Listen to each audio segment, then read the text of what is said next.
بسم اللہ الرحمن الرحیم۔ السلام علیکم ورحمۃ اللہ وبرکاتہ۔ حضرت ابو ہریرہ رضی اللہ عنہ سے روایت ہے کہ کسی آدمی نے عرض کیا، اللہ کے رسول صلی اللہ علیہ وسلم، ایک آدمی اللہ کی راہ میں جہاد کرنا چاہتا ہے جبکہ وہ دنیا کا مال و متاع چاہتا ہے۔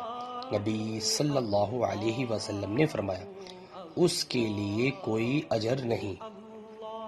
رسول اللہ صلی اللہ علیہ وسلم نے فرمایا، جب سے ہماری ان سانپوں سے لڑائی شروع ہوئی ہے ہم نے ان سے صلح نہیں کی، اور جس نے ڈر کے پیش نظر ان میں سے کسی سانپ کو مارے بغیر چھوڑ دیا تو وہ ہم میں سے نہیں۔ حوالہ موجود ہے۔ ویورز، اللہ تعالیٰ سے دعا ہے اللہ تعالیٰ میں بھی اپنی زندگی کو اسلام کے مطابق بسر کرنے کی توفیق عطا فرمائے۔ ویڈیو کو شیئر کریں۔ جزاک اللہ۔ السلام علیکم ورحمۃ اللہ وبرکاتہ۔